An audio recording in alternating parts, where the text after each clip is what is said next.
The wind had been building all morning across the Arizona desert, carrying whispers of the storm that would change everything. By noon, the horizon had turned an ominous amber, and even the roadrunners had vanished into whatever shelter they could find. Before we jump back in, tell us where you're tuning in from. And if this story touches you, make sure you're subscribed, because tomorrow, I've saved something extra special for you. Marcus Reed adjusted his black tie for the 100th time as he stood at the altar of the Desert Rose Chapel, a small adobe building perched on a mesa overlooking the vast expanse of red rock and sagebrush. The chapel had been his fiancée's dream venue, remote, intimate, with panoramic views of the Sonoran landscape stretching endlessly in every direction. Now, as dust devils began dancing in the distance, Marcus wondered if they should have chosen somewhere less exposed to the elements. The 47 guests sat in wooden pews that creaked with every shift of weight, their faces already showing concern as the wind rattled the chapel's vintage windows. Marcus's best man, his younger brother Jake, leaned close and muttered something about the weather, but Marcus barely heard him. His attention was fixed on the empty doorway where Charlotte should have appeared 20 minutes ago. Charlotte Winters had always been punctual to a fault. In their 3 years together, she had never been late for anything, not dinner reservations, not movie times, not even casual coffee dates. Her precision was something Marcus had come to rely on, a steady constant in his otherwise chaotic life as a freelance architect. When projects fell through or clients changed their minds at the last minute, Charlotte's unwavering schedule had been his anchor. The chapel's pastor, Reverend Martinez, shuffled his papers nervously and caught Marcus's eye with a questioning look. Marcus managed a tight smile and nodded toward the door, signaling they should wait a little longer. The Reverend had officiated dozens of weddings in his 30-year career, but even he seemed unsettled by the growing intensity of the wind outside.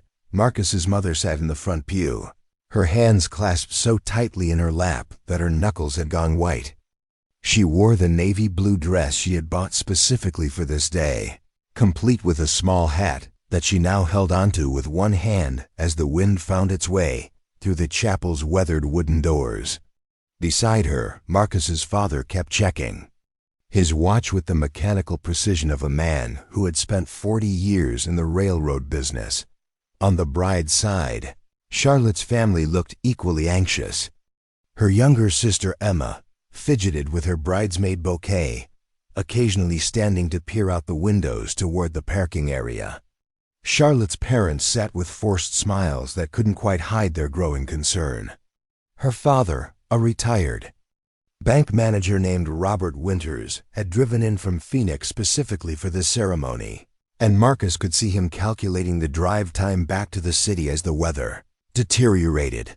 The chapel itself was a testament to desert romance, with its thick adobe walls and exposed wooden beams, creating an intimate atmosphere that Charlotte had fallen in love with the moment she saw it. Strings of white lights hung between the rafters, casting a warm glow over the space, while arrangements of desert wildflowers, prickly pear blooms, ghost flowers, and brittlebush decorated the altar and pew ends.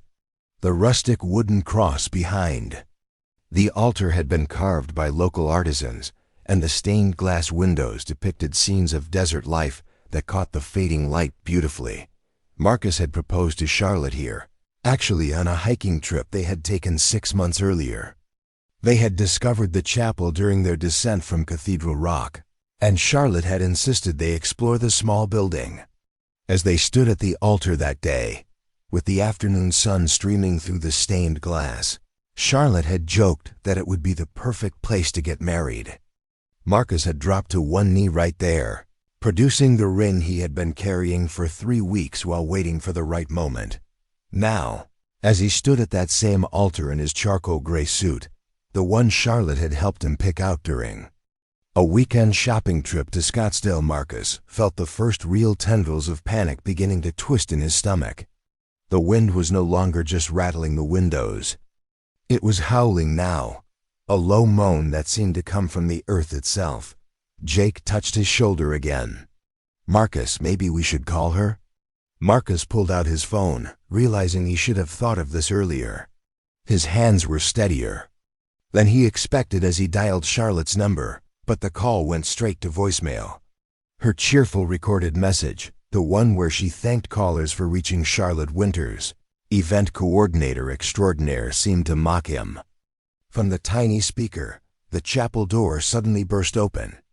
But instead of Charlotte in her flowing white dress, it was Tom Bradley, Charlotte's uncle, and the designated usher.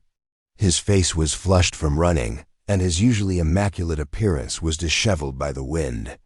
He hurried down the aisle toward Marcus, and everyone in the chapel turned to watch his approach. Tom reached the altar and leaned close to Marcus, speaking in a low voice that somehow carried through the small space, despite his efforts at discretion. "The hotel called. Charlotte never checked out this morning. Her room key is still at the front desk, and housekeeping says the bed hasn't been slept in." The words hit Marcus like a physical blow.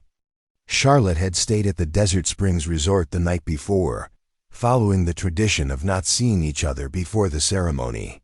They had talked on the phone until nearly midnight, going over last-minute details and laughing about how nervous they both were. She had sounded excited, maybe a little overwhelmed by all the planning, but certainly not like someone preparing to disappear. Marcus felt the chapel's attention focused on him like a spotlight.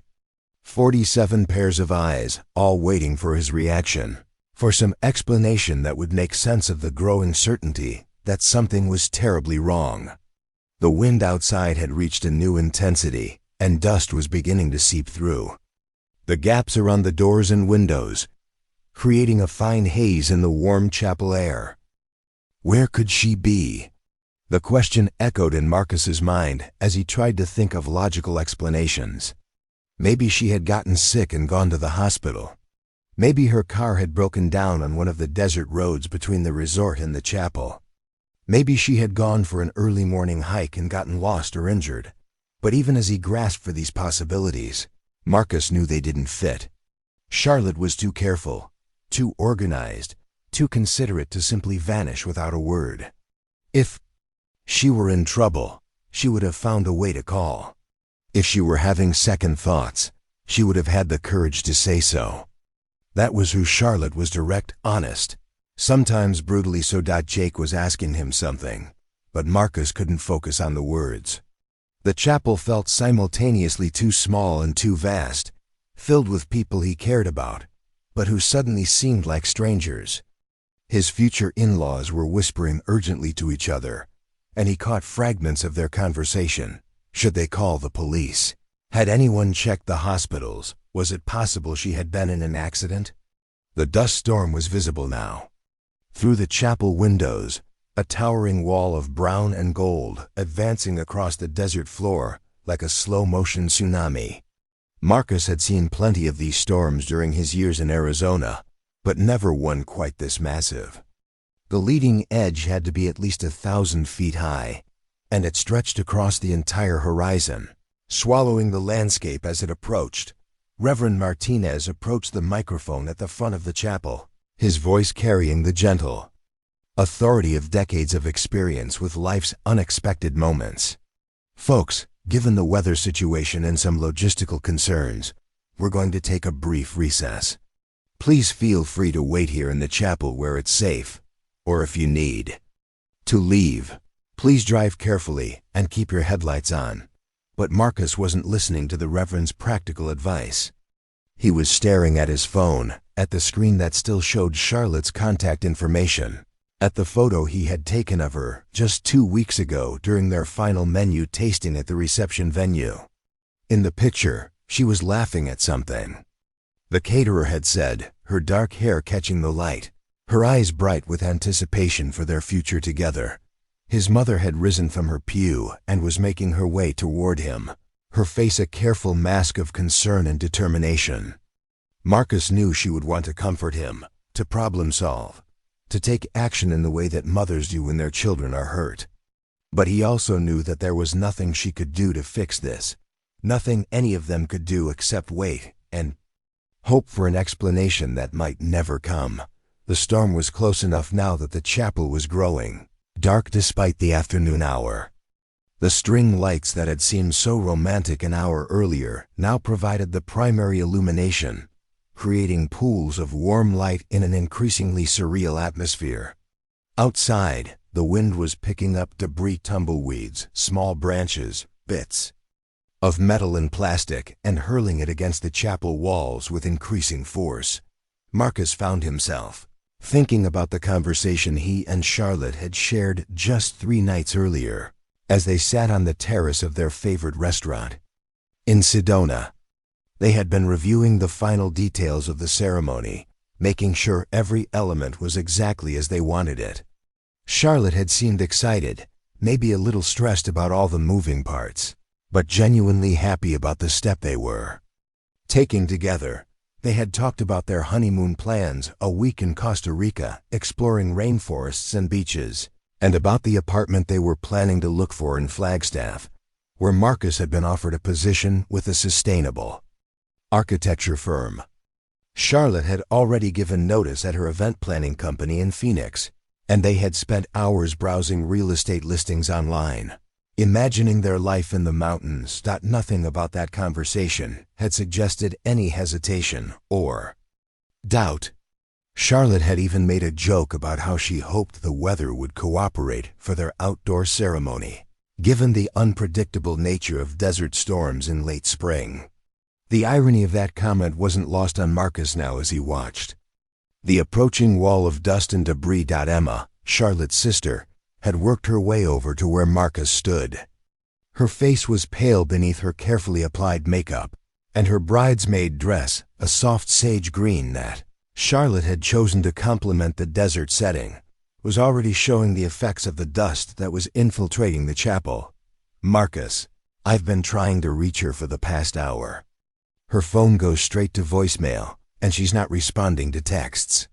I even called her hotel room directly, but there's no answer." The hotel. Marcus seized on this concrete detail as something he could actually investigate. Maybe the front desk staff had seen something, noticed which direction she went or whether she seemed upset. Maybe the security cameras had captured something useful. At the very least, going to look for her was better than standing here helplessly while the desert storm bore down on them. "I'm going to the hotel," Marcus announced to the gathering, his voice carrying clearly despite the wind noise. "I need to find out what happened." Jake immediately stepped forward. "I'll drive. This weather is getting too dangerous for anyone to be out alone." But Marcus was already shaking his head. The Desert Springs Resort was only about 15 miles away, but those miles included some winding desert roads that could become treacherous in a dust storm. If something had happened to Charlotte between the hotel and the chapel, driving that route now might be their only chance of finding her before the storm made search efforts impossible. Preparing and narrating this story took us a lot of time, so if you are enjoying it, subscribe to our channel. It means a lot to us. Now back to the story. Marcus's father had approached now too, along with Charlotte's dad. Both men had the practical, take-charge demeanor of people accustomed to solving problems, but this situation was beyond anything they had dealt with before. A missing bride, a desert storm, and 47 wedding guests trapped in a small chapel made for circumstances that defied easy solutions. The storm hit the chapel just as Marcus was preparing to leave for the hotel. The building shuddered under the impact of the wind, and the lights flickered ominously. Through the windows, the world outside disappeared completely, replaced by a churning brown void that seemed to swallow all light and sound except for the relentless howling of the wind. In that moment, as the chapel was enveloped by the desert's fury, Marcus felt truly alone for the first time since Charlotte's absence had become undeniable. The woman he had planned to spend his life with had vanished without explanation, and now even the possibility of searching for her had been temporarily stolen by forces beyond anyone's control. The storm would pass, he knew. Desert storms always did, usually within an hour or two. But as Marcus stood at the altar where he should have been exchanging vows, surrounded by worried family and friends and cut off from the outside world by walls of wind and dust, he couldn't shake the feeling that when the air finally cleared, nothing would ever be the same again.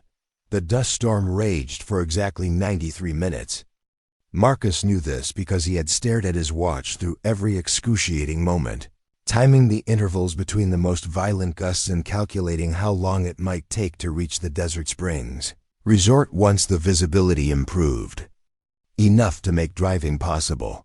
When the winds finally began to subside, the chapel emerged from the brown chaos like a ship surfacing from turbulent waters. The stained glass windows were now coated with a thick layer of fine sand that filtered the late afternoon sunlight into an eerie amber glow. Outside, the desert landscape had been transformed into something alien and moon-like, with drifts of sand piled against every structure, and the normally red rocks of the surrounding mesas now painted a uniform dusty brown. Marcus was the first to venture outside, pushing against the chapel door that had been sealed shut by accumulated sand. The air was still thick with suspended particles that made breathing difficult, and visibility limited to maybe 50 yards in any direction. The parking area looked like an archaeological site, with only the tops of some vehicles visible above. The drifted sand. Jake followed him out, along with several other men from the wedding party, who began the practical work of digging out cars and assessing damage. Marcus's truck, a dark blue Ford Ranger that he used for construction site visits, had been parked on higher ground and was mostly clear except for a thick coating of dust on every surface. As they worked to clear the vehicles, a sound cut through the post-storm silence that made everyone stop and look up. It was the distinctive rumble of a motorcycle engine, growing louder as it approached along the access road that led to the chapel. The sound was incongruous in the aftermath of the storm. Who would be riding a motorcycle through the desert in these conditions? The motorcycle appeared first as a dark shape moving through the dusty haze, then resolved into a large touring bike with a rider dressed entirely in black leather. The bike navigated around the worst of the sand drifts with practiced ease, as if the rider was familiar with desert terrain and post-storm conditions. Marcus watched with growing curiosity as the motorcycle pulled into the chapel parking area and came to a stop near the edge of the group of people who had gathered outside. The rider dismounted with fluid movements, removing a full-face helmet to reveal a weathered face that could have belonged to someone anywhere between 45 and 60 years old. The man had steel-gray hair swept back from a high forehead, piercing blue eyes, and the kind of deep tan that came from years of outdoor work. The stranger surveyed the scene with those sharp blue eyes, taking in the chapel, the partially buried cars, and the cluster of wedding guests in their formal attire now covered with dust. His gaze lingered on Marcus, who was still wearing his wedding suit despite the chaos of the storm. "Are you Marcus Reed?" the stranger asked, his voice carrying easily across the sandy parking area. There was something about his tone, not unfriendly, but direct and purposeful, that commanded attention. Marcus felt a chill that had nothing to do with the cooling desert air. How did this man know his name? And what was he doing here, in the middle of nowhere, just after the storm had passed? Who are you?" The stranger reached into the inside pocket of his leather jacket and pulled out a folded piece of paper. "My name is Daniel Cross. I have something that belongs to you." He handed the paper to Marcus, who unfolded it with hands that trembled slightly from exhaustion and stress. The paper was heavy cream-colored stationery, the kind Charlotte used for formal correspondence. Written in her distinctive handwriting were words that made Marcus's world tilt on its axis. "Marcus, I'm sorry. I can't do this. I need time to figure out who I really am without you or anyone else telling me what I should want. I know this is cowardly, but I couldn't face telling you in person. By the time you read this, I'll be gone. Please don't try to find me." Charlotte. Marcus read the note twice, then a third time. as if the words might rearrange themselves into something that made more sense. The handwriting was definitely Charlotte's. He had seen it on grocery lists, birthday cards, and post-it notes stuck to their refrigerator for 3 years. But the sentiment was so foreign to everything he thought he knew about her that it felt like reading a message from a stranger. "Where did you get this?" Marcus's voice was barely above a whisper, but in the desert silence, everyone gathered around could hear him clearly. Daniel Cross was watching Marcus's reaction with those penetrating blue eyes, and there was something almost sympathetic in his expression. "She asked me to deliver it to you." Sounded she couldn't trust herself to go through with leaving if she had to face you directly. The wedding guests had formed a loose circle around Marcus and the stranger, and Marcus could feel their collective shock and confusion. His mother was covering her mouth with both hands, while Charlotte's parents looked stunned into silence. Emma, Charlotte's sister, was the first to recover her voice. "Where is she? Where's my sister?" Daniel turned his attention to Emma, and Marcus noticed that the man's leather jacket and boots showed signs of long-distance travel dust patterns that suggested hundreds of miles of highway riding. "Safe. She's safe, but she won't be coming back. At least not for a while." Jake stepped forward, his protective instincts as Marcus's younger brother overriding any social niceties. "Look, mister, I don't know who you are or what kind of game you're playing, but this is a family matter.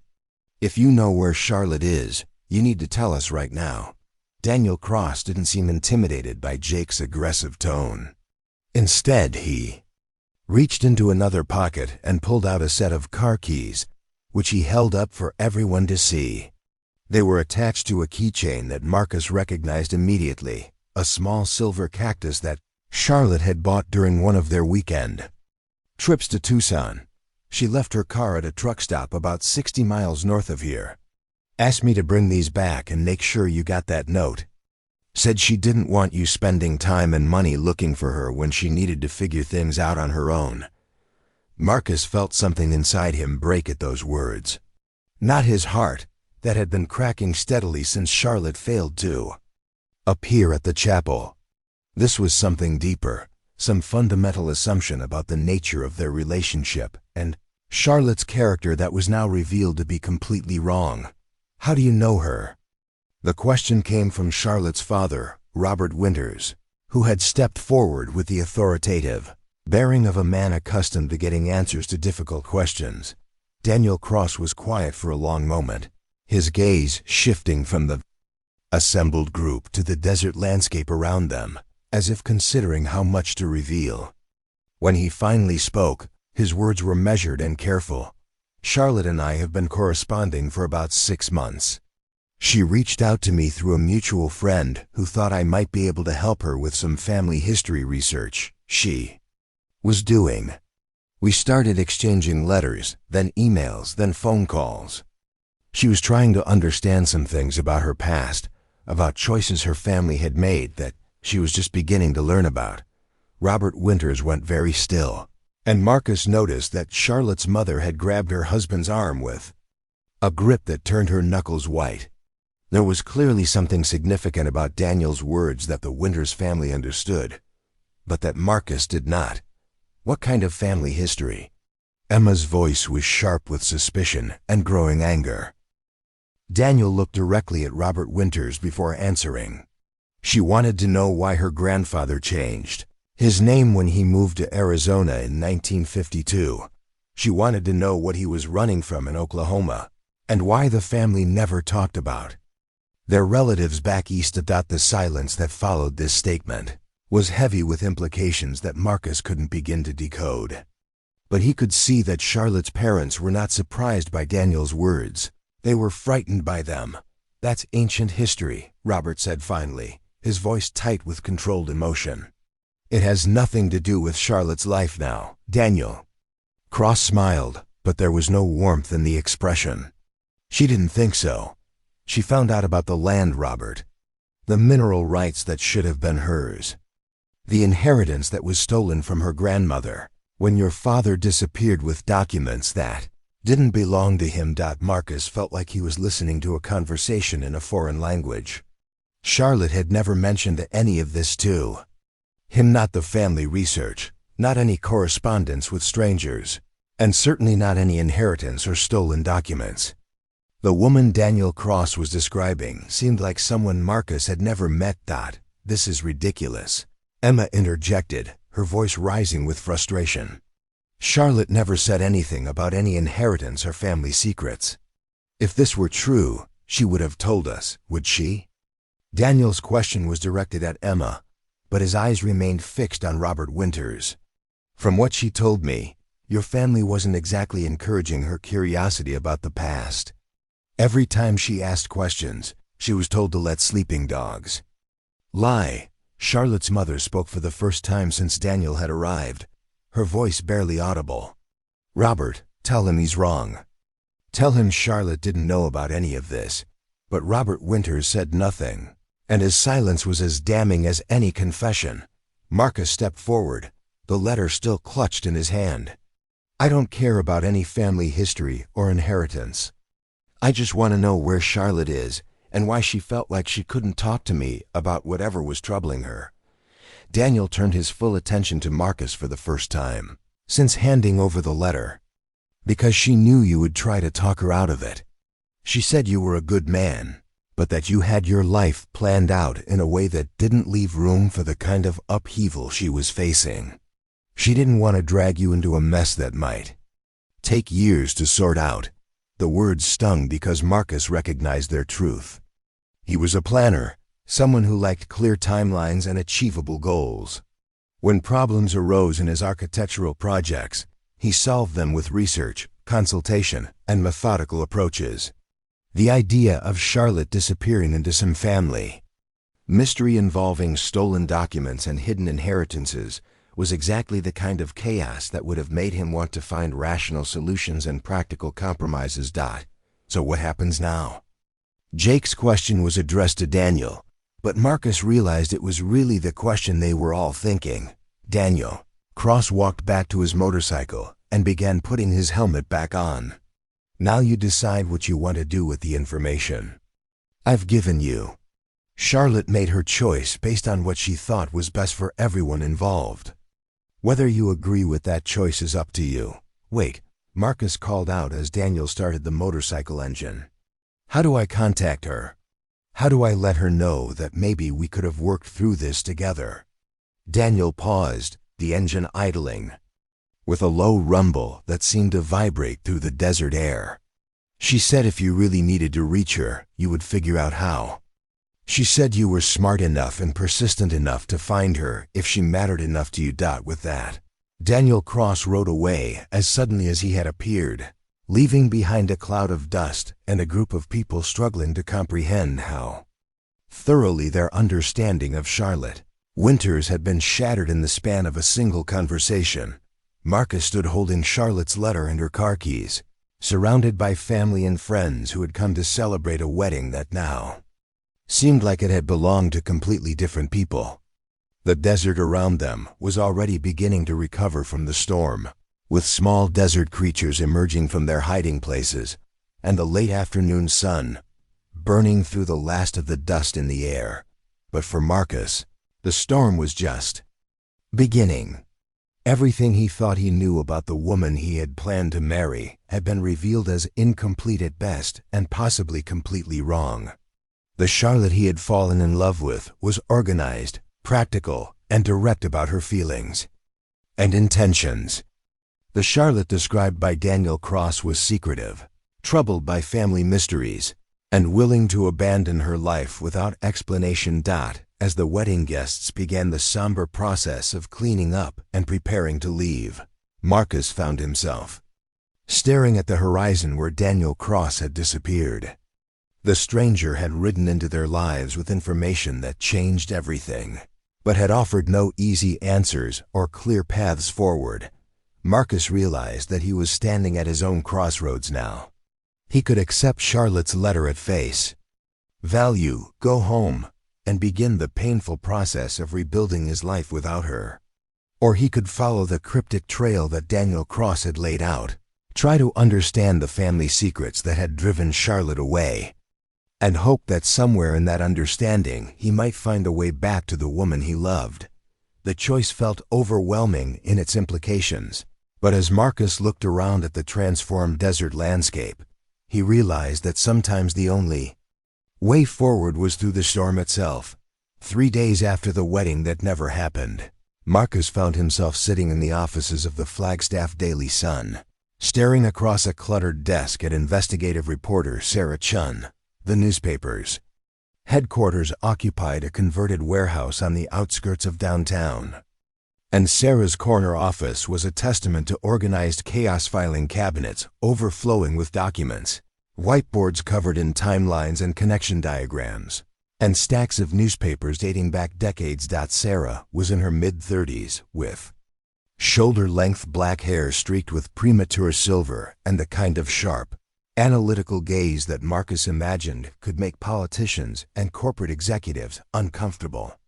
She had called him the morning after the storm, having somehow learned about the disrupted wedding and Charlotte's mysterious disappearance within hours of Daniel Cross's visit to the chapel. The story has already started spreading through social media, Sarah explained, pulling up several screenshots on her laptop. Someone at your wedding posted about the dust storm and the missing bride, and now it's getting picked up by true crime forums and conspiracy theory groups.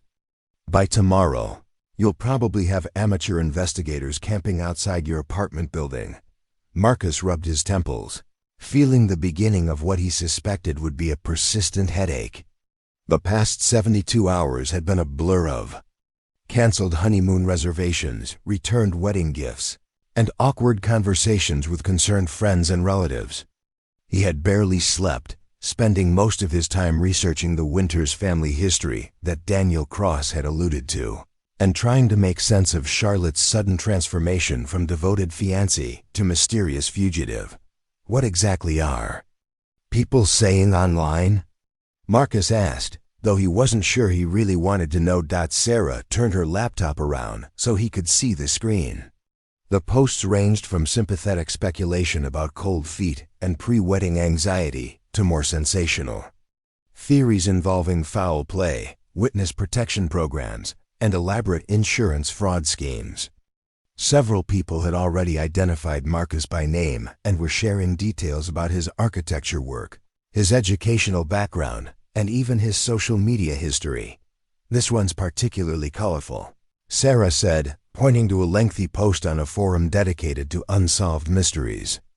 The author had constructed an elaborate theory involving human trafficking, secret government programs, and underground railroads for people fleeing abusive relationships. According to this version, Charlotte had been rescued by a network of activists who specialized in helping women escape dangerous situations. But that's completely wrong, Marcus protested. Charlotte wasn't fleeing abuse. Our relationship wasn't perfect, but it was never dangerous or controlling. She was planning this wedding enthusiastically right up until she disappeared. Sarah nodded sympathetically.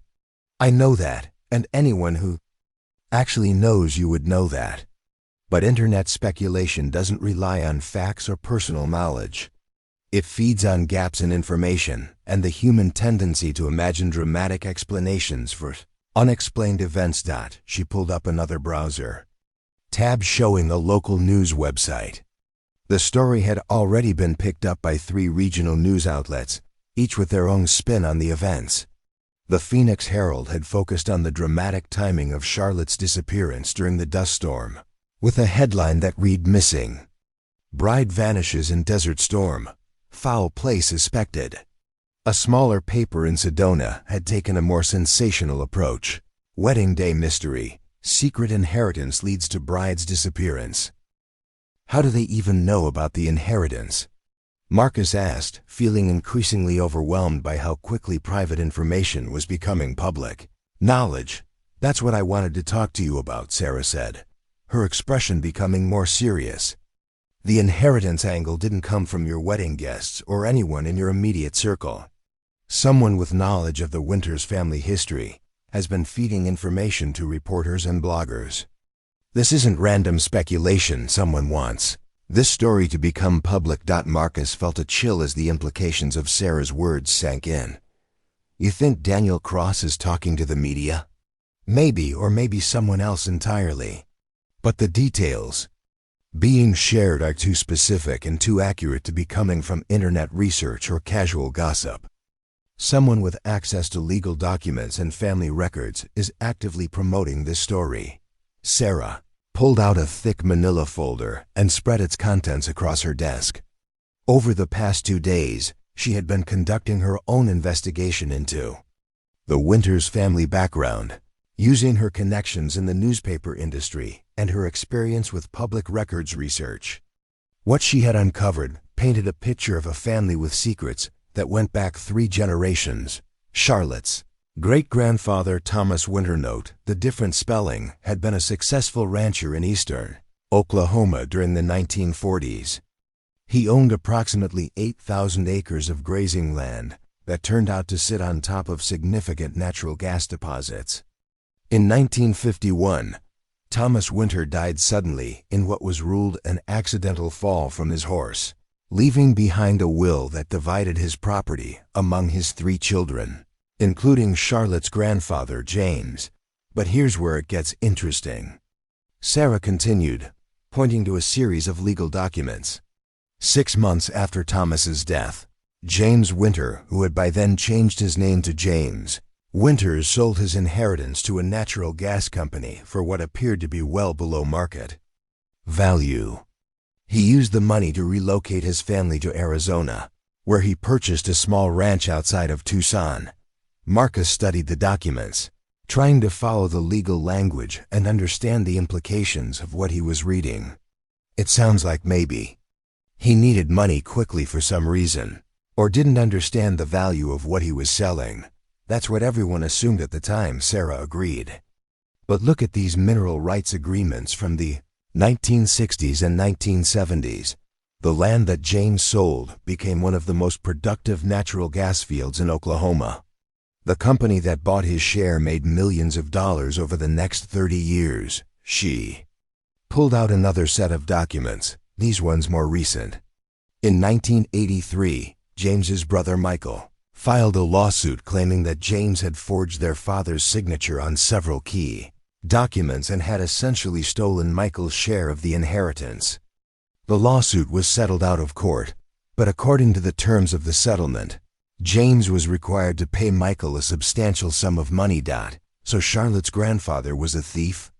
Marcus asked, trying to reconcile this information with his memories of Robert Winters, who had always seemed like a straightforward, honest man. Maybe he was being blackmailed or coerced in some way. The settlement documents are sealed, so we don't know exactly what evidence Michael had or what James admitted to. But the timing suggests that James had been living with this secret for more than 30 years before it finally caught up with him. Sarah showed Marcus a newspaper clipping from the Tucson Daily Star, dated 1984. It was a brief obituary for James Winters, who had died of a heart attack at the age of 68, just 6 months after the lawsuit settlement. The obituary mentioned that he was survived by his son Robert and daughter-in-law Margaret, and noted that he had been a respected member of the local ranching community. What does any of this have to do with Charlotte? Marcus asked, though he was beginning to suspect he already knew the answer. Sarah pulled out the final documents in her folder: recent correspondence between Charlotte and a law firm in Oklahoma City. According to these letters, Charlotte had contacted the firm 3 months earlier, claiming to be the granddaughter of James Winters, and inquiring about her rights to any remaining family property or assets. The law firm had apparently been very interested in Charlotte's inquiry, because they were still representing the interests of Michael Winters' estate. Michael had died in 2018, but his children had inherited his legal claims against the Winters family. According to the correspondence, there was still a significant amount of money at stake, potentially millions of dollars in unpaid royalties, and interest that could be claimed if Charlotte could prove her grandfather's actions had been fraudulent. So she wasn't just researching family history. Marcus said slowly. She was potentially sitting on a multi-million-dollar legal claim. Exactly. And if that claim was successful, it would essentially destroy her father's reputation and possibly expose him to criminal charges. Even after all these years, the statute of limitations might have expired for prosecution, but the financial implications could be devastating for the entire Winters family. Marcus sat back in his chair, trying to process the magnitude of what Charlotte had been dealing with. No wonder. She had felt like she couldn't share this with him. The decision she was facing wasn't just about money, it was about whether to pursue justice for a historical wrong that could destroy her own family in the process. But there's more, Sarah continued. The law firm in Oklahoma City has been very aggressive about pursuing this case. They've hired private investigators to track down additional evidence, and they've been putting pressure on Charlotte to cooperate with their investigation. According to these emails, they were threatening to go public with their accusations against her grandfather if she didn't agree to join their lawsuit against the natural gas companies. So Charlotte was being blackmailed? Marcus felt a surge of anger on her behalf, imagining the pressure and fear she must have been experiencing. Not exactly blackmailed, but certainly coerced. The law firm made it clear that whether Charlotte cooperated or not, they were going to pursue their case. But if she joined them voluntarily, she would be entitled to a significant portion of any financial recovery. If she refused, they would proceed without her, and she would get nothing while still having to deal with the public scandal. Marcus thought about Charlotte's behavior in the weeks leading up to the wedding. He had noticed that she seemed distracted and stressed, but he had attributed it to normal pre-wedding anxiety and the complexities of planning a large event. Now he realized she had been dealing with an impossible choice that could affect her entire family's future. His phone buzzed with a text message, and Marcus glanced at the screen to see yet another friend or relative checking in on him. The messages had been constant since news of the canceled wedding had spread through their social circle. Most people were supportive and concerned, but Marcus could sense the underlying curiosity and speculation in their carefully worded inquiries. This is going to get worse before it gets better, Sarah warned, following his gaze to the phone.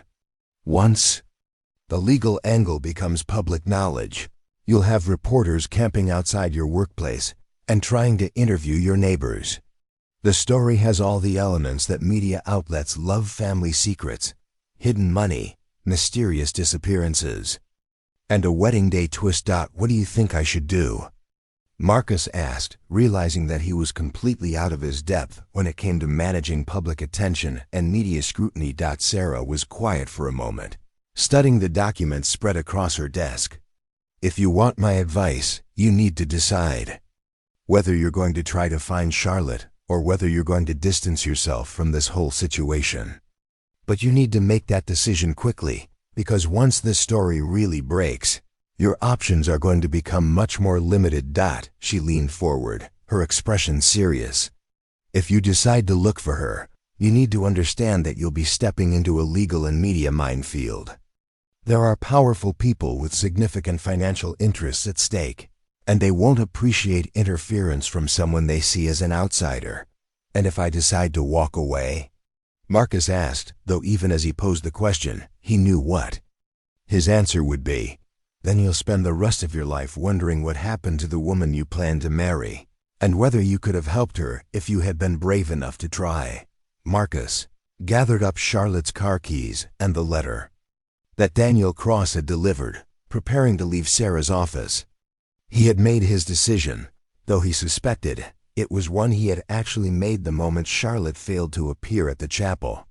Whether she had left to protect him or to pursue justice for her family, she was facing this crisis alone, and that was something he couldn't accept. As he reached the door, Sarah called after him, "Marcus, be careful. People have been known to disappear permanently when they get too close to this kind of money. Charlotte might not be the only one whose life is in danger." Walking out into the bright Arizona sunshine, Marcus felt the weight of the choice he was making. 3 days ago, his biggest concern had been whether the weather would cooperate for an outdoor wedding ceremony. Now he was preparing to pursue a woman who might not want to be found, investigate a family secret that had been buried for 70 years, and potentially put himself in conflict with people who had millions of dollars at stake. But as he climbed into his truck and started the engine, Marcus realized that he finally understood something important about himself. He wasn't the cautious, methodical planner that Charlotte had described in her letter. When someone he loved was in trouble, he was apparently the kind of man who would drive headfirst into a storm, regardless of the consequences. The question now was whether that realization had come too late to matter. Marcus spent the next week living in what felt like an alternate reality. His apartment in Scottsdale, which had been decorated with Charlotte's input and filled with their shared possessions, became a constant reminder of the life they had planned together. Every morning, he woke up expecting to hear her voice from the kitchen or catch the scent of the vanilla coffee she preferred. Instead, he found silence and the growing certainty that he was going to have to rebuild himself from the ground up. The media attention that Sarah Chun had predicted materialized with uncomfortable accuracy. By Thursday morning, 3 news vans had taken up residence on his street, and reporters had approached his neighbors, his co-workers, and even his elderly landlord seeking quotes about Marcus Reed, the abandoned groom at the center of Arizona's most talked about missing person case. Marcus had taken a leave of absence from his job at the architectural firm, claiming family emergency, which wasn't entirely untrue. His supervisor, Linda Garrett, had been understanding but clearly concerned about the potential impact of the media coverage on the firm's reputation. Small architectural practices couldn't afford to have their employees become tabloid sensations, especially when government contracts and conservative clients were involved. It was during this strange, suspended period of his life that Marcus received an unexpected visitor. He was sitting on his balcony early Friday evening, trying to read a book and ignore the persistent ringing of his doorbell, which had become a regular occurrence as journalists tried various tactics to secure an interview when he heard footsteps on the metal stairs leading to his second-floor apartment. The woman who appeared at the top of the stairs was not a reporter. She was probably in her 50s, with graying brown hair pulled back in a practical ponytail, and the kind of sun-weathered skin that spoke of years working outdoors. She wore faded jeans, work boots, and a denim jacket that had seen better decades. What struck Marcus most, however, was the unmistakable resemblance she bore to Charlotte around the eyes and the shape of her face. "Are you Marcus Reed?" she asked, her voice carrying a slight drawl that suggested origin somewhere in the southeastern United States. "I am." "And you are?" The woman extended a work-roughened hand. "Patricia Winter, Charlotte's great-aunt. Thomas Winter was my grandfather, which I guess makes James Winters my uncle, though we never used that name in our family." Marcus felt his pulse quicken as he realized he was meeting someone who might have answers to questions that had been consuming him for days. "Please, sit down. Can I get you something to drink?" Patricia accepted a glass of iced tea and settled into the second chair on Marcus's small balcony. From this vantage point, they could see the distant mountains that ringed the Phoenix Valley, now painted purple and gold by the setting sun. The reporters on the street below seemed to have given up for the day, leaving the evening peaceful except for the distant hum of highway traffic. "I've been watching the news coverage," Patricia began, her eyes fixed on the mountain vista. "Seeing Charlotte's picture on television, reading about this inheritance business. I figured it was time someone in the family told you the truth about what really happened back in Oklahoma." Marcus leaned forward, barely daring to hope that he might finally get some clarity about the situation that had torn his life apart. "What is the truth?" Patricia was quiet for a long moment, and Marcus could see her struggling with how much to reveal. When she finally spoke, her words carried the weight of decades of family secrets. "Thomas Winter, our grandfather, was murdered. shot in the back while he was checking fence lines on the south pasture. The local sheriff ruled it an accident, said Thomas must have fallen off his horse and his rifle discharged when it hit the ground. But the family knew better. Marcus felt a chill despite the warm evening air. Murdered? By whom? Patricia reached into her jacket pocket and pulled out a faded photograph, which she handed to Marcus. The black and white image showed a group of men in suits standing next to a well-drilling rig. In the background, Marcus could make out the flat landscape of what was presumably the Oklahoma ranch property. Those are representatives from Consolidated Energy, the company that eventually bought James's share of the inheritance. The picture was taken 6 months before our grandfather died. They had been pressuring Thomas to sell his mineral rights, making increasingly aggressive offers, but he kept refusing.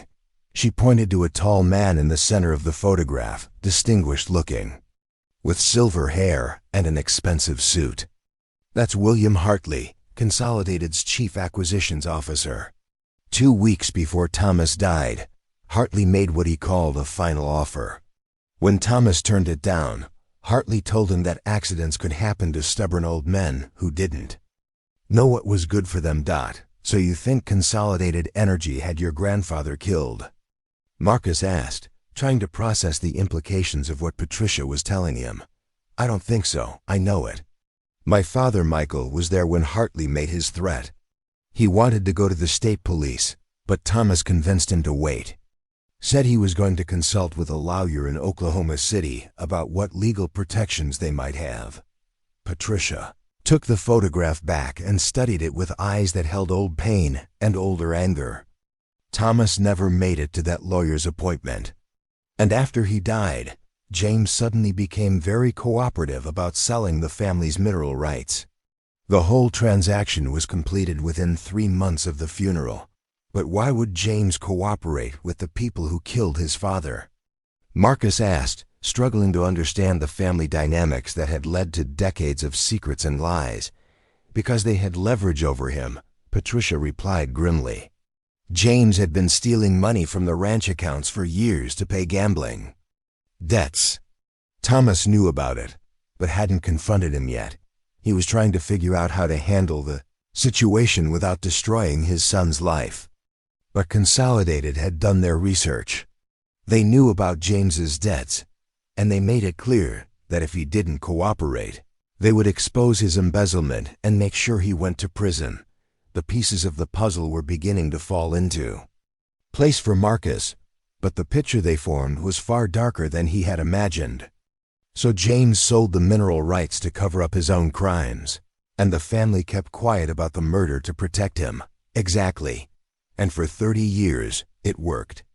James moved the family to Arizona, paid off his debts, and built a respectable life, ranching in the desert. Michael got married, had children, and tried to forget about what had happened back in Oklahoma. But secrets like that have a way of eating at people from the inside. Patricia reached into her other pocket and pulled out a letter, yellowed with age and folded so many times that the creases had begun to tear. This is a confession that Michael wrote in 1982, a year before he decided to file that lawsuit against James. He never sent it, but he kept it, and when he died, his children found it among his papers. Marcus unfolded the letter carefully, conscious that he was handling what amounted to a piece of evidence in a 70-year-old murder case. Michael's handwriting was shaky but legible, and his words painted a picture of a family destroyed by violence, greed, and the terrible weight of keeping silent about both. The letter described the threats against Thomas Winter, the discovery of his body, and the suspicious circumstances surrounding James's sudden willingness to sell the mineral rights. But more than that, it revealed the guilt and anguish that Michael had carried for decades, knowing that his silence had allowed his father's killers to profit from their crime. My cousin gave me a copy of this letter 6 months ago. Patricia explained. Said it was time the truth came out. Time the family stopped protecting James's reputation at the expense of our grandfather's memory. We were planning to contact that law firm in Oklahoma City ourselves when we learned that Charlotte had already reached out to them. So Charlotte wasn't just researching family history, Marcus said, understanding dawning. She was trying to right a historical wrong, even if it meant destroying her own family's reputation. Patricia nodded approvingly. That girl has more courage than the rest of us combined. When she called me 3 months ago and explained what she had learned, I told her she needed to be careful. There are still people alive who have reasons to keep this story buried. What do you mean? Marcus asked, though he suspected he already knew the answer. Consolidated Energy was bought out by Apex Resources in 1987, but many of the same executives moved over to the new company. William Hartley's son, Richard, is currently the CEO of Apex, and the company is still pulling natural gas out of our grandfather's land. If the truth about how they acquired those mineral rights comes out, they could face criminal charges and civil lawsuits worth hundreds of millions of dollars. Marcus thought about Daniel Cross and his mysterious appearance at the chapel after the dust storm. Do you know anything about a man named Daniel Cross? He's the one who delivered Charlotte's farewell letter. Patricia's expression darkened. I know of him. He works for Apex Resources as what they call a problem solver. His job is to make legal difficulties disappear, usually by finding ways to discredit witnesses or buy people's silence. If Daniel Cross has made contact with Charlotte, then Apex knows about her investigation, and they're trying to manage the situation. The implications of this information hit Marcus like a physical blow. You're saying Charlotte is in danger? I'm saying that Charlotte is dealing with people who have killed before and who have hundreds of millions of dollars at stake. The smart thing for her to do would be to drop her investigation and disappear until the statute of limitations expires on any potential criminal charges. But that's not what she's doing, is it? Marcus asked, realizing that he was beginning to understand Charlotte's personality in a completely new way. Patricia smiled for the first time since arriving at Marcus's apartment. No, it's not. Last week, she filed a formal complaint with the FBI's Cold Case Division, alleging that Consolidated Energy committed murder and fraud in 1951. She also submitted copies of Michael's confession letter and other evidence to the Oklahoma State Attorney General's office. Marcus felt a mixture of pride and terror on Charlotte's behalf. She was taking on a multi-billion-dollar corporation and potentially exposing herself to serious danger in the process. But she was also fighting for justice for a murdered great-grandfather and trying to reclaim a stolen inheritance that rightfully belonged to her family. Where is she now? Marcus asked, though he wasn't sure Patricia would be willing to share that information. Patricia stood up and walked to the balcony railing, looking out over the lights of the valley below. She's somewhere safe, working with lawyers and investigators who specialize in corporate fraud cases. But she's also alone and scared, dealing with pressure that would break most people. She turned back to Marcus, studying his face with the same penetrating gaze he had noticed in Charlotte. She left you behind because she thought it would protect you from all this. But what she didn't count on was how persistent you would be about finding answers. I love her, Marcus said simply. I can't just walk away because the situation is complicated or dangerous. Patricia nodded slowly. That's what I hoped you would say. Because Charlotte is going to need all the help she can get if she's going to survive what's coming next. What's coming next? Marcus asked, though he suspected the answer would be something that would test every assumption he had about his own courage and character. Apex Resources has been trying to settle this quietly, offering Charlotte money to drop her investigation and sign confidentiality agreements. But she's refused every offer, and now they're moving to more aggressive tactics. They're planning to file criminal charges against her, claiming that she's been blackmailing them and making false accusations for financial gain. Marcus felt his anger building as he realized the extent to which Charlotte was being manipulated and threatened. How do you know all this? Because Daniel Cross contacted me 2 days ago, Patricia replied grimly. He offered me $50,000 to convince Charlotte to accept Apex's latest settlement offer. When I refused, he made it clear that my family's safety might depend on our cooperation. So what do we do? Marcus asked, realizing that he had unconsciously used the word we and that Patricia had noticed. Patricia smiled again, and this time there was something fierce and determined in her expression. We fight back. But first, you need to understand that once you commit to this course of action, there's no going back. These people don't give second chances, and they don't forgive interference with their business interests. Marcus thought about the life he had been planning with Charlotte, the quiet practice of sustainable architecture, the house in the mountains, the peaceful routine of building a family together. All of that seemed impossibly distant now, replaced by something that felt more like a war than a relationship. But as he looked at Patricia Winter, this woman who had traveled across the country to bring him the truth about her family's history, Marcus realized that he had already made his choice. Charlotte was somewhere out there, fighting for justice and facing dangers that he could barely imagine. The question wasn't whether he was willing to help her, it was whether he was brave enough and smart enough to be useful in a battle against opponents who had resources and ruthlessness far beyond anything he had ever encountered. "Tell me what I need to do," Marcus said, and Patricia's smile widened into something that looked remarkably like Charlotte's expression when she was about to tackle a particularly challenging event planning project. "First, we need to find her," Patricia replied. "And then, we need to help her win." The warehouse in Albuquerque looked abandoned from the outside, rusted metal siding, broken windows covered with plywood, and weeds growing through cracks in the asphalt parking lot. But as Marcus followed Patricia Winter through a side entrance that required 2 different keys and a security code, he discovered that appearances could be deceiving. The interior had been transformed into a sophisticated operations center, complete with multiple computer workstations, wall-mounted monitors displaying news feeds and stock market data, and a conference table covered with legal documents, photographs, and what appeared to be surveillance equipment. 3 people looked up as Marcus and Patricia entered, and he found himself face to face with Charlotte for the first time since their wedding day. She looked different, thinner, with dark circles under her eyes and her usually perfect hair pulled back in a simple ponytail. She wore jeans and a plain black sweater instead of the carefully coordinated outfits she had favored during their relationship.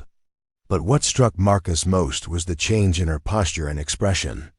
The Charlotte he had known was organized and determined, but this woman radiated a kind of focused intensity that he had never seen before. "Marcus," she said, her voice carrying a complex mixture of relief, guilt, and something that might have been fear. "I didn't think you would find me. Patricia told me you needed help," he replied, trying to keep his own emotions under control. The reunion he had imagined during his sleepless nights over the past 2 weeks had involved tears, explanations, and possibly forgiveness. This felt more like walking into a war council. Charlotte gestured toward the other 2 people in the room. "This is Dr. Amanda Reeves, a forensic accountant who specializes in corporate fraud cases, and Jack Morrison, a former FBI agent who now works as a private investigator. They've been helping me build a case against Apex Resources." Dr. Reeves was a compact woman in her 40s with silver-rimmed glasses and the kind of precise demeanor that Marcus associated with people who spent their days analyzing complex financial data. Jack Morrison looked exactly like he was a former law enforcement officer with close-cropped gray hair, alert eyes, and the bearing of someone who had spent years dealing with dangerous situations. "We've been tracking Apex's activities for the past 3 years, Dr. Reeves explained, pulling up a complex flowchart on one of the computer monitors. "What started as an investigation into questionable accounting practices led us to a pattern of acquisition fraud dating back to the 1950s. The Winter family land in Oklahoma was just one of dozens of properties that Consolidated Energy obtained. through what we believe were illegal means. The flowchart showed connections between Consolidated Energy, Apex Resources, and a web of subsidiary companies that had been used to acquire mineral rights across Oklahoma, Texas, and New Mexico. Red lines indicated properties where the original owners had died under suspicious circumstances or had been coerced into selling below market value. How many families are we talking about? Marcus asked, trying to process the scope of what appeared to be a decades-long criminal enterprise. 47 documented cases, Jack Morrison replied. Probably twice that many where the evidence has been destroyed or the witnesses are no longer alive. We estimate that Apex Resources has stolen approximately $2.8 billion in mineral rights and royalty payments over the past 70 years. Charlotte moved to stand next to Marcus, and he caught the familiar scent of her perfume mixed with something new: stress, exhaustion, and the metallic smell of fear. When I first started researching our family history, I thought I was just trying to understand why my grandfather had been so secretive about his past. I never imagined I would uncover something like this. She pointed to a section of the flowchart that showed recent activity. 3 months ago, we learned that Apex is planning to expand their operations into renewable energy development. They're using the same tactics they've always used, identifying landowners with valuable resources, making lowball offers, and applying pressure when those offers are refused. But now they're working on a much larger scale, Dr. Reeves added.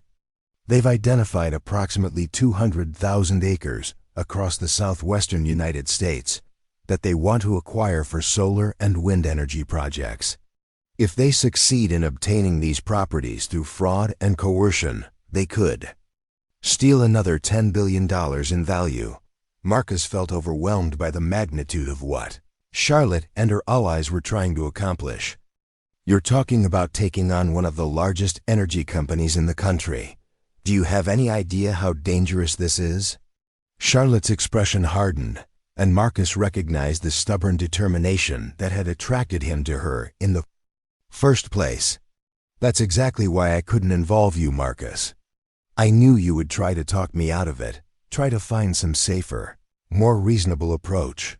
She walked over to another monitor that displayed a series of newspaper headlines and obituaries. These are some of the people who tried to expose Apex's activities over the years. Environmental activists, investigative journalists, former employees who tried to blow the whistle. 7 of them died in accidents within 6 months of going public with their accusations. Marcus studied the headlines with growing horror. Car accidents, house fires, hiking mishaps, and what appeared to be a suicide, all involving people who had been investigating or opposing Apex Resources. The pattern was subtle but unmistakable. You think Apex killed these people? He asked. Though the evidence seemed clear enough, I think Apex has a long history of eliminating problems that threaten their business model, Jack Morrison replied bluntly. That's why we've been operating out of secure locations and using encrypted communications. Charlotte is probably the biggest threat they've faced in decades, because she has both the evidence and the legal standing to pursue criminal charges. Patricia, who had been quiet since they arrived at the warehouse, finally spoke up.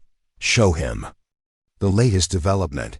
Charlotte's face went pale, and she exchanged a look with Dr. Reeves that suggested they had been debating whether to share this information. Yesterday morning, the Oklahoma State Attorney General's office received what they described as credible evidence that I have been fabricating documents and making false accusations against Apex Resources for the purpose of extortion. What kind of evidence? Marcus asked, though he suspected he already knew the answer. Forged letters supposedly written by me to Apex executives, demanding money in exchange for keeping quiet about the historical fraud allegations. Bank records showing large cash deposits to accounts opened in my name. Even a recorded phone conversation where someone who sounds like me makes explicit blackmail threats. Marcus felt his anger building as he realized the extent to which Charlotte was being framed. But you never made any demands for money, and you certainly never tried to blackmail anyone. Of course not, Charlotte replied. But the evidence is sophisticated enough that it would probably convince a jury if we went to trial. Apex has had months to prepare their case against me, and they have unlimited resources to make their lies seem convincing. Morrison pulled up another screen showing what appeared to be a legal document. This is a federal arrest warrant that was issued this morning. Charlotte is being charged with extortion, mail fraud, and conspiracy to commit wire fraud. If she's convicted on all charges, she could face up to 30 years in federal prison. Warehouse fell silent as the implications of this development sank in. Marcus realized that Charlotte wasn't just fighting for justice for her murdered great-grandfather, she was fighting for her own freedom and possibly her life. There's more. Dr. Reeves said quietly, "We've learned that Apex is planning what they call a final solution to the Charlotte Winters problem. Our sources inside the company indicate that if the criminal charges don't succeed in discrediting her, they're prepared to arrange for her to have an accident similar to the ones that befell previous investigators." Marcus felt something cold and hard settle in his chest as he understood that the woman he loved was trapped in a situation where all of her options led to either imprisonment or death. So what are you going to do? Charlotte looked around the room at her allies, then back at Marcus. "We're going to disappear. Jack has contacts who can provide new identities and safe passage out of the country. Dr. Reeves has already transferred copies of all our evidence to journalists and law enforcement agencies in multiple countries. Even if Apex succeeds in silencing us, the truth will eventually come out." Marcus stared at her, trying to process what she was telling him. "You're going to run away? After everything you've discovered, after all the work you've done to expose these people, you're just going to disappear? What choice do I have?" Charlotte's voice cracked with emotion for the first time since he had arrived. "I can't fight a federal prosecution with unlimited resources behind it. I can't protect myself from corporate assassins who have been perfecting their methods for 70 years. The best I can do is stay alive long enough for other people to continue the work we've started." Marcus walked over to the conference table and began examining the documents and evidence that Charlotte and her team had assembled. Financial records, legal briefs, photographs, recorded conversations, and what appeared to be testimony from dozens of witnesses painted a picture of systematic corruption that reached into the highest levels of the energy industry and possibly into government agencies as well. But as he studied the evidence, Marcus began to notice something that the others seemed to have overlooked. The case against Apex was strong, but it was also incomplete. Most of the evidence was circumstantial or historical, and the smoking gun documents that would prove current criminal activity were missing. "Where are the contemporary records?" Marcus asked, looking up from the papers. "You have plenty of evidence about what Consolidated Energy did in the 1950s, but where are the documents that show Apex is still using these methods today?" Dr. Reeves and Jack Morrison exchanged a look that suggested this was a question they had been avoiding. "The current records are stored in Apex's corporate headquarters in Houston. They maintain a private archive on the 42nd floor that contains all of their acquisition files dating back to 1947. So the evidence you need to prove your case is sitting in a building that's undoubtedly protected by state-of-the-art security systems and armed guards," Marcus said, beginning to understand why Charlotte felt trapped. "Exactly," Charlotte replied. "We've spent months trying to find ways to access those files through legal channels, but Apex has teams of lawyers whose only job is to prevent that kind of discovery.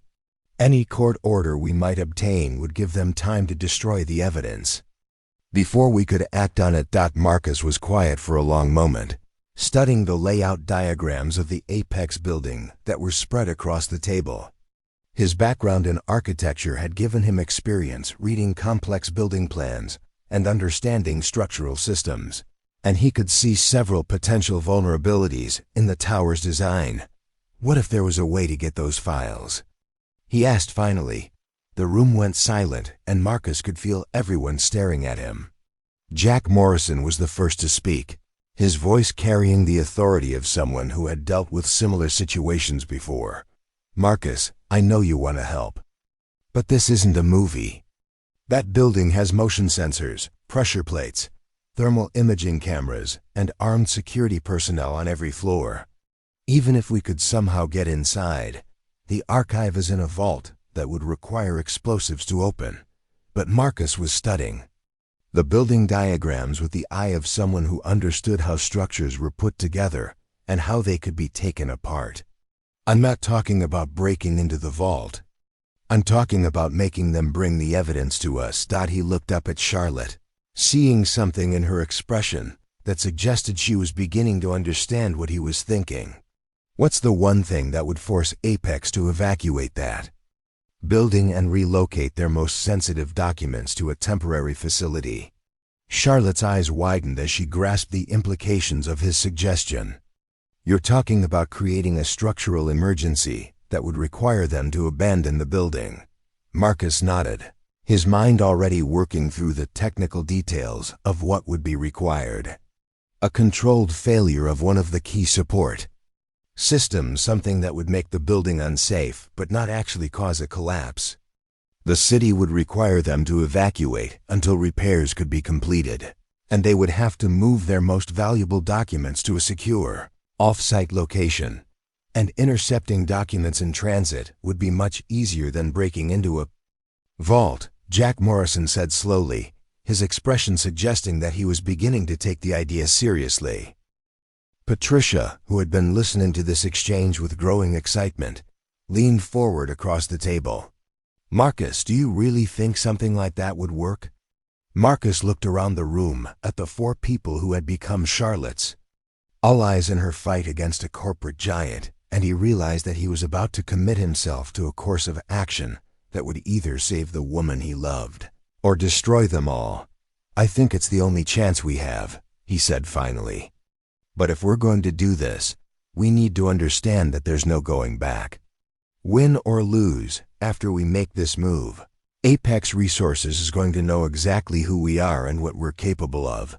Charlotte moved to stand beside him, and for the first time since he had walked into the warehouse, Marcus saw something in her eyes that looked like hope.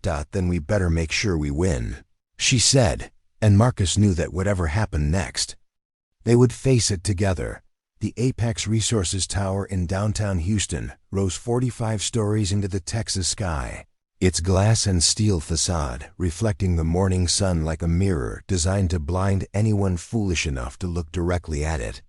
From his position in the construction trailer across the street, Marcus could see the building's security guards making their rounds, the flow of employees entering and leaving through the main lobby, and the armored trucks that arrived every Tuesday and Thursday to service the bank branch on the second floor. For 3 weeks, Marcus had been working as a structural consultant for the renovation of the office building adjacent to the Apex Tower.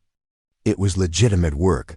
The 40-year-old structure genuinely needed seismic upgrades and HVAC system improvements, but it also provided the perfect cover for studying the Apex building's infrastructure and identifying the vulnerabilities that would make their plan possible. Charlotte sat beside him in the trailer, wearing a hard hat and safety vest that made her look like any other construction professional. Over the past month, she had transformed herself from a fugitive hiding in secret warehouses to an active participant in what they had all begun calling Operation Foundations. The federal charges against her were still pending, but Jack Morrison's contacts in law enforcement had managed to delay her arrest warrant while the FBI conducted what they described as a more thorough investigation into Apex's activities. "The thermal imaging reports from last night's surveillance are ready," Charlotte sighed, spreading a series of photographs across the makeshift desk they had, constructed from sawhorses and plywood.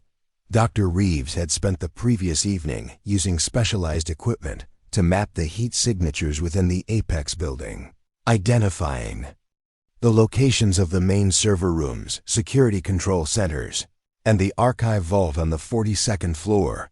Marcus studied the images, cross-referencing them with the building plans he had obtained through official channels and the more detailed structural drawings that Jack Morrison had acquired through methods that Marcus preferred not to know about. The archive vault was exactly where they had expected it to be, in the center of the 42nd floor, surrounded by executive offices and conference rooms, with its own independent power supply and climate control system. The heating and cooling system for that floor runs through a main distribution shaft that extends from the basement mechanical room to the roof, Marcus explained, pointing to a series of red lines on the building schematic. If we can create a controlled failure in the primary air handler on the 38th floor, it will trigger automatic safety shutdowns throughout the upper floors of the building. Charlotte leaned over his shoulder to examine the plans, and Marcus caught a scent of her shampoo mixed with the industrial smell of construction dust and machinery oil. How long would it take them to repair something like that? Marcus had spent considerable time researching this question, consulting with Havit specialists and building engineers who were unaware of his true motives. A catastrophic failure of the primary air handler would require replacement of major components. That would have to be specially ordered and manufactured. We're talking about a minimum of 6 weeks to get the building fully operational again, possibly longer if there's secondary damage to the distribution system, and during that time, they would have to relocate their most sensitive documents to temporary facilities, Charlotte said, understanding the implications immediately. Exactly.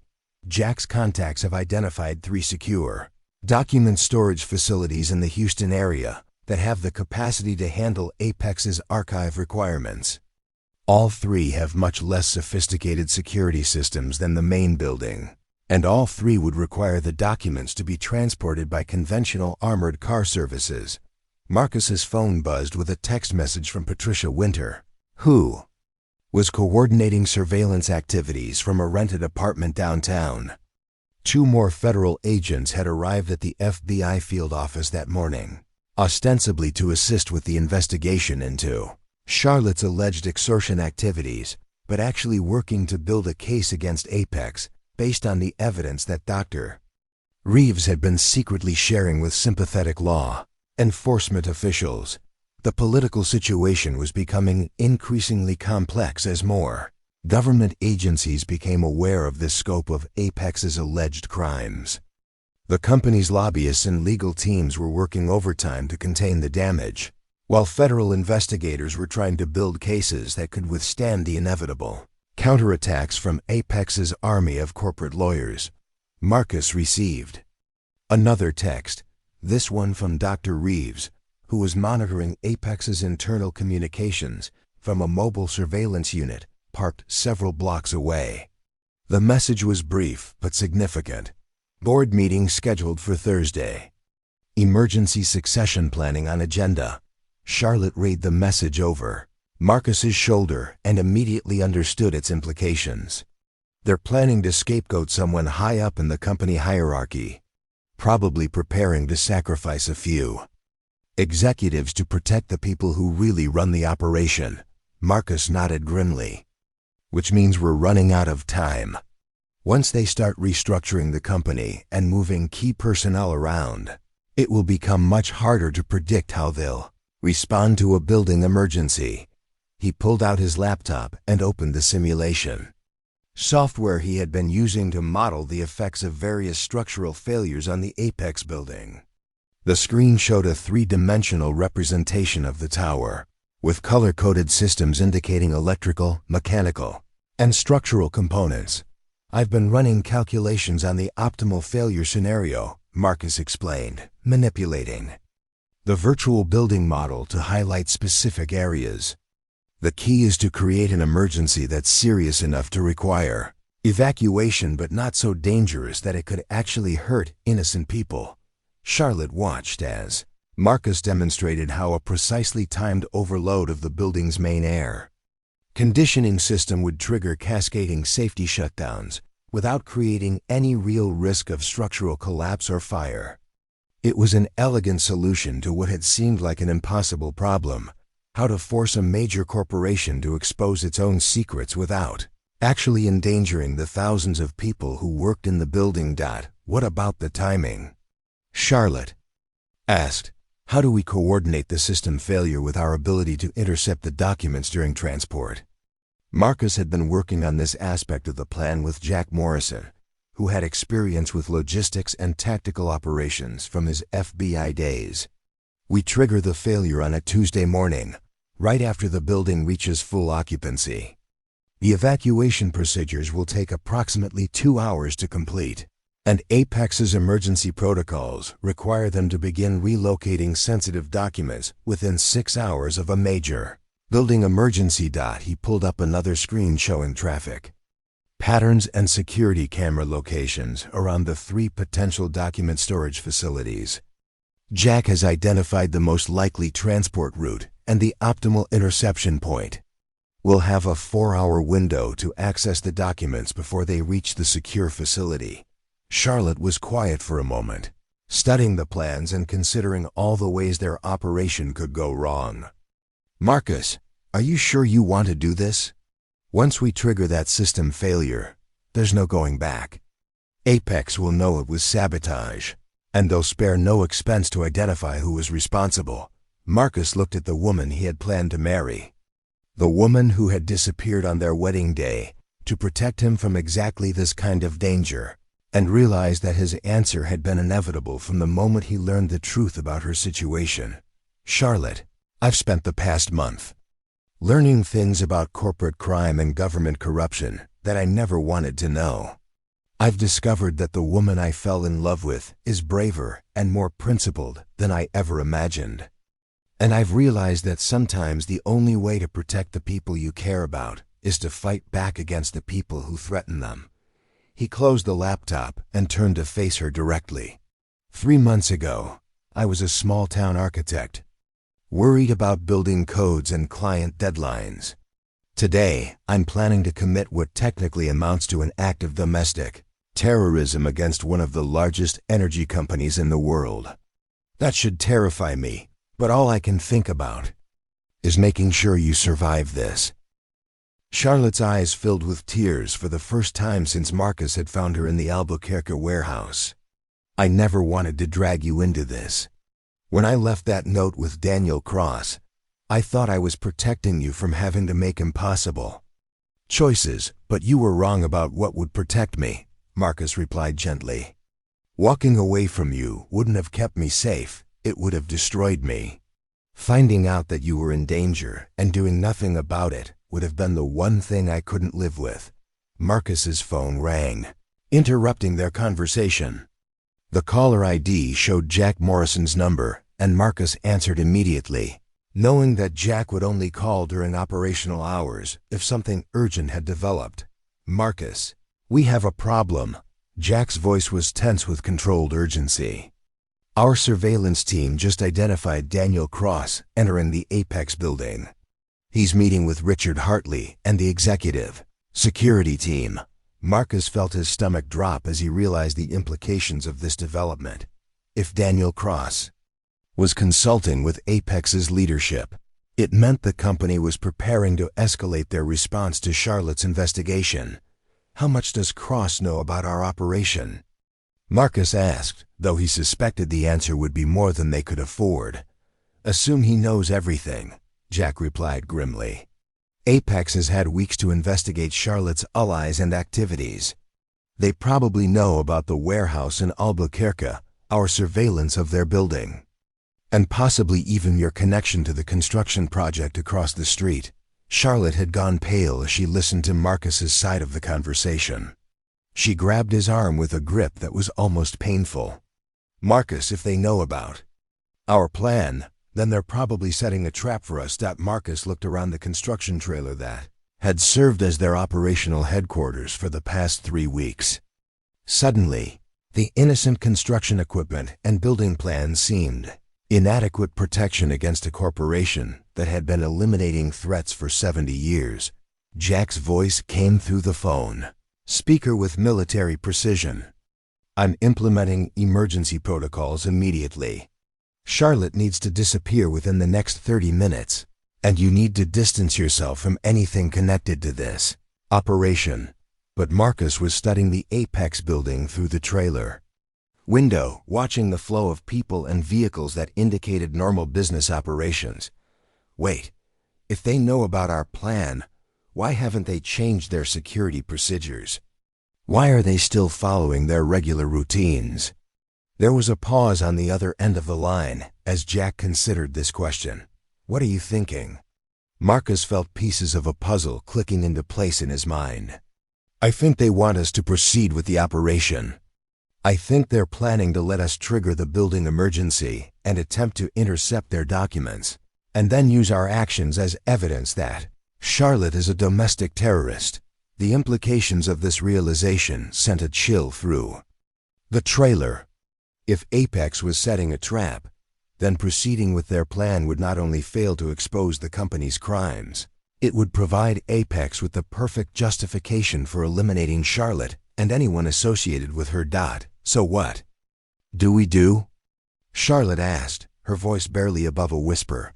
Marcus stared at the Apex building, thinking about the thousands of innocent people who worked there, the evidence hidden in the 42nd floor archive, and the corporate executives who had spent decades profiting from murder and fraud.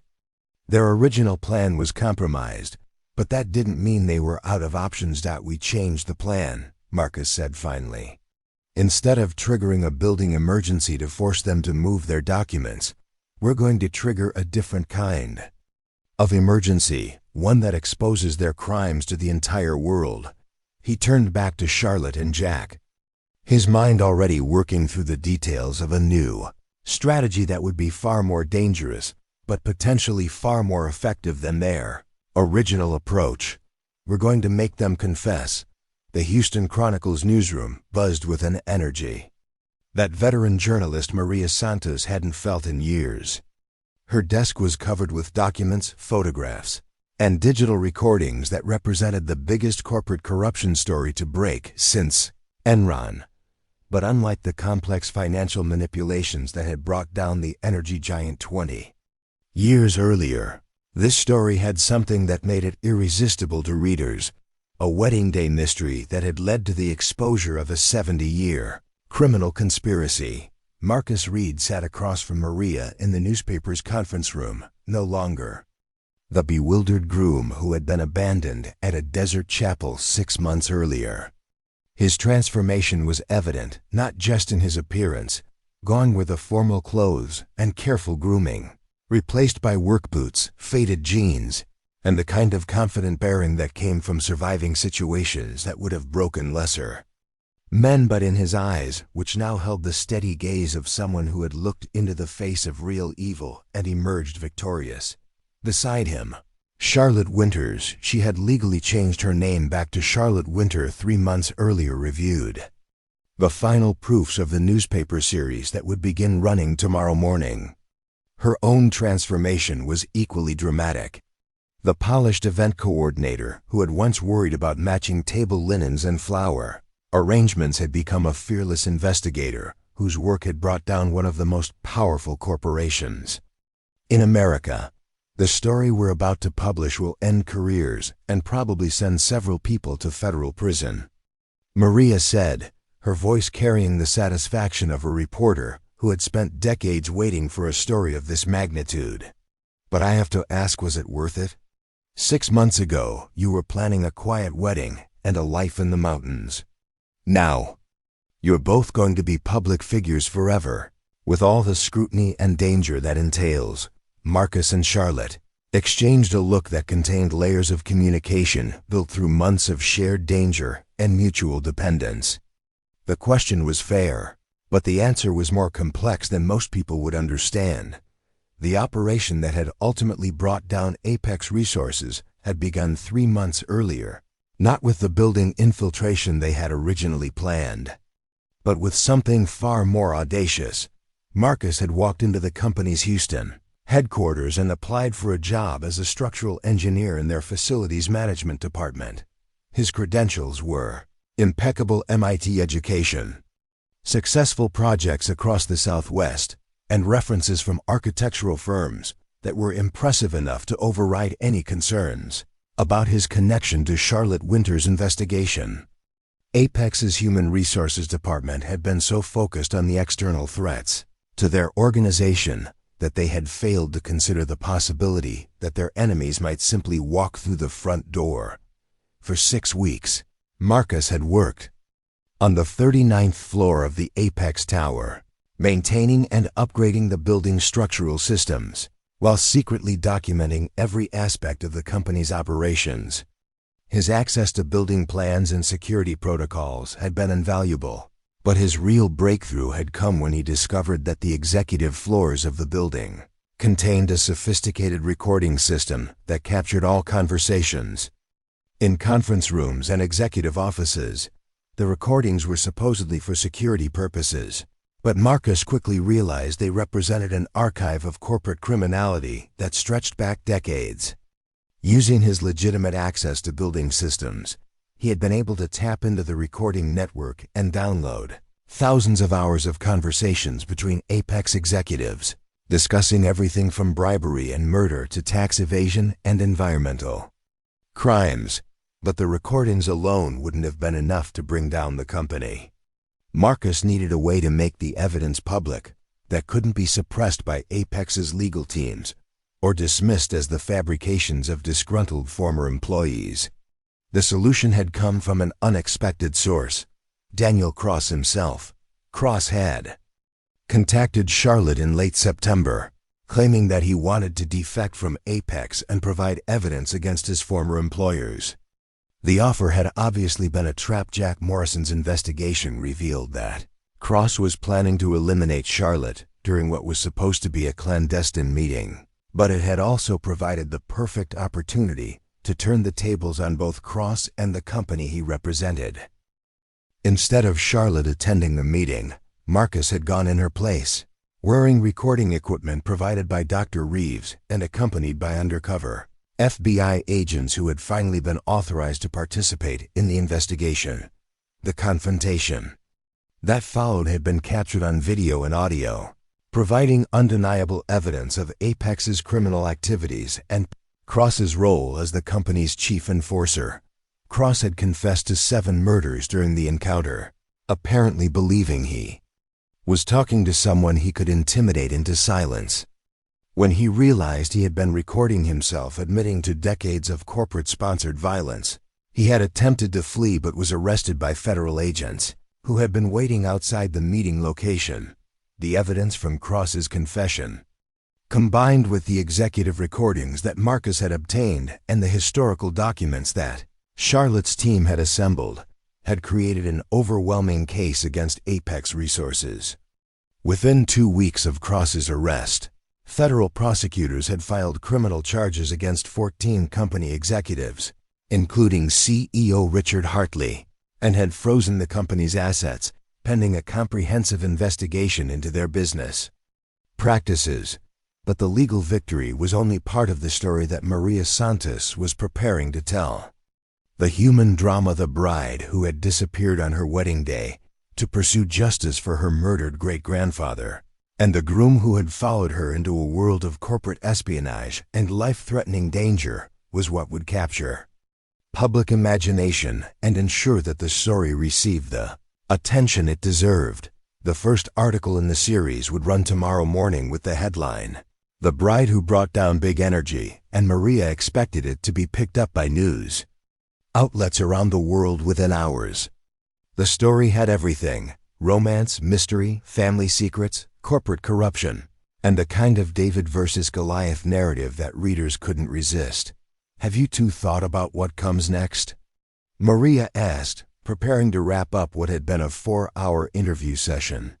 "The legal proceedings against Apex will probably continue for years, and you'll both be key witnesses in multiple criminal trials."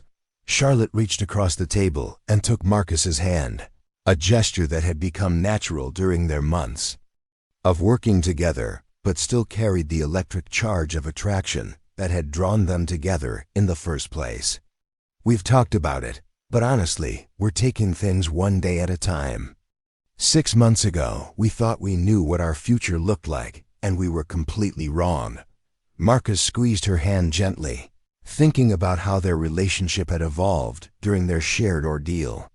The quiet architect and organized event coordinator who had planned a peaceful life in Flagstaff had been replaced by two people who understood that real love sometimes required extraordinary courage, and that the most important battles were often fought by ordinary people who simply refused to accept injustice. That we know we want to be together, Marcus added. Everything else is negotiable. 3 weeks later, on a crisp November morning in Sedona, Marcus and Charlotte stood once again at the altar of the Desert Rose Chapel. The building had been repaired and renovated since the dust storm that had changed their lives, and the stained glass windows now caught the autumn sunlight in brilliant displays of color that painted the interior walls with shifting patterns of red, gold, and purple. The guest list was smaller this time: family members, close friends, and a few of the allies who had become essential parts of their lives during the investigation. Patricia Winter sat in the front pew, wearing a dress that she had bought specifically for the occasion, her weathered face glowing with pride as she watched her great-niece prepare to marry the man who had proved worthy of the Winter family's fierce loyalty. Dr. Amanda Reeves and Jack Morrison occupied seats near the back of the chapel, their presence serving as a reminder of the unconventional path that had brought Marcus and Charlotte to this moment. Both had testified in the federal trials that were dismantling Apex Resources piece by piece, and both had become permanent fixtures in Marcus and Charlotte's extended chosen family. Sarah Chun from the Flagstaff Daily Sun was also present, having covered the story from its earliest stages and developed genuine friendships with the couple she had helped thrust into the national spotlight.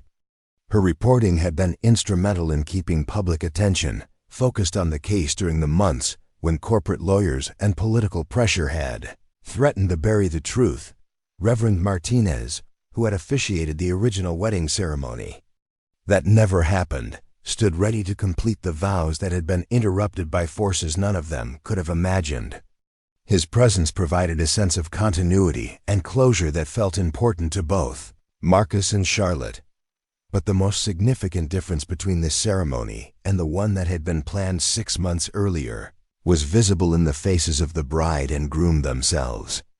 The nervous anxiety that had characterized their first attempt at marriage had been replaced by a calm certainty that came from truly knowing each other under circumstances that had tested every aspect of their character and commitment. Charlotte wore a simple cream-colored dress that she had chosen for comfort rather than fashion, and her hair was pulled back in the practical style she had adopted during their months of investigation. Marcus wore a navy blue suit that was elegant but understated, appropriate for a man who had learned to value substance over appearance. As Reverend Martinez began the ceremony, Marcus found himself thinking about the journey that had brought them to this moment. 6 months earlier, he had been a man who planned his life in careful stages and avoided unnecessary risks.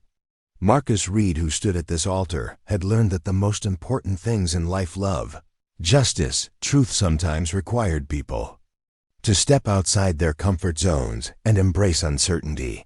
Charlotte, for her part, was reflecting on how much she had discovered about her own capacity for courage and determination. The woman who had once worried about disappointing people and avoiding conflict had learned that some fights were worth having, regardless of the personal cost. The vows they exchanged were simple and personal, written during quiet moments stolen between court appearances and media interviews. They promised to support each other through whatever challenges the future might bring, to remain committed to truth and justice even when those commitments proved difficult, and to build a life together based on mutual respect and genuine partnership. When Reverend Martinez pronounced them husband and wife, the applause that filled the chapel was warm and heartfelt, but it was also tinged with an awareness of how precious and hard-won this moment of happiness was. Everyone present understood that Marcus and Charlotte had earned their joy through sacrifice and courage that most people would never be called upon to demonstrate. The reception was held at a small restaurant in Sedona that Charlotte had chosen for its intimate atmosphere and spectacular views of the red rock formations that surrounded the town. The guest list was small enough that everyone could sit at a single long table, creating the kind of family-style celebration that felt appropriate for people who had been through extraordinary experiences together. During dinner, Patricia Winter stood to offer a toast that brought tears to many eyes. She spoke about her grandfather Thomas, who had been murdered for refusing to surrender his family's land, and about the courage it had taken for Charlotte to seek justice for a crime that had been buried for 70 years. Thomas Winter would be proud of what his great-granddaughter accomplished, Patricia said, raising her glass toward Charlotte and Marcus. He would be proud that his family never gave up the fight for what was right, even when that fight seemed impossible to win. Jack Morrison followed with his own toast, acknowledging the risks that Marcus and Charlotte had taken and the sacrifices they had made to expose the truth about Apex Resources. In my 30 years in law enforcement, I've seen a lot of people talk about standing up to corruption and injustice. But I've rarely seen people actually do it when the personal cost was so high. As the evening progressed, the conversation naturally turned to plans for the future. The legal proceedings against Apex would continue for at least another year, and both Marcus and Charlotte would be required to testify in multiple trials. But beyond those obligations, they were free to build whatever kind of life they chose. Marcus had resigned from his position at the architectural firm in Flagstaff. His undercover work at Apex had made it impossible to continue in his previous career, but he had received offers from environmental law firms and nonprofit organizations that were impressed by his technical skills and investigative abilities. The idea of using his architectural expertise to expose corporate environmental crimes appealed to him more than he had expected. Charlotte had been approached by several investigative journalism organizations and was considering a career change that would allow her to continue the kind of work she had discovered she was good at. The meticulous planning skills that had made her successful as an event coordinator translated surprisingly well to complex investigations, and her experience with the Apex case had given her credibility in circles where such expertise was highly valued. But perhaps the most significant change in their lives was the recognition that they were no longer the same people who had planned a quiet wedding in the desert 6 months earlier. Their shared ordeal had revealed strengths and capabilities that neither had known they possessed, and their relationship had evolved from romantic attraction into something deeper and more resilient. As the reception wound down and guests began to leave, Marcus and Charlotte found themselves alone on the restaurant's terrace, looking out over the darkening landscape that stretched toward the horizon. The same red rocks and desert vistas that had provided the backdrop for their original wedding plans now seemed like witnesses to their transformation and ultimate triumph. Tomorrow, we start our real honeymoon, Charlotte said, referring to the 2-week trip to New Zealand that they had planned as a complete break from the legal and media pressures that had dominated their lives for months. Marcus wrapped his arms around his wife. The words still felt new and precious, and pulled her close. He could smell her perfume mixed with the desert air, and he felt a contentment that was deeper and more satisfying than anything he had experienced during their previous relationship. "What are you thinking about?" Charlotte asked, noticing his thoughtful expression. "I'm thinking about that dust storm," Marcus replied. 6 months ago, I thought it was the worst thing that could have happened to us. Now I realize it was exactly what we needed." Charlotte laughed softly, remembering her own thoughts during those terrifying moments when everything she thought she knew about her life was being swept away by forces beyond her control. The storm didn't just bring Daniel Cross to us. It cleared away all the things we thought mattered and showed us what actually did. As they stood together under the vast Arizona sky, Marcus and Charlotte understood that their story was far from over. The legal battles would continue. Their testimony would be crucial to ensuring that justice was served, and their newfound expertise in corporate investigation would likely lead them into other fights against other injustices. But they also knew that whatever challenges lay ahead, they would face them together. As partners who had discovered that real love wasn't about finding someone to share a peaceful life with, it was about finding someone worth fighting beside. When peace was no longer possible, the desert wind that had once threatened to tear them apart now felt like a blessing, carrying with it the promise of adventures and challenges that they could never have imagined.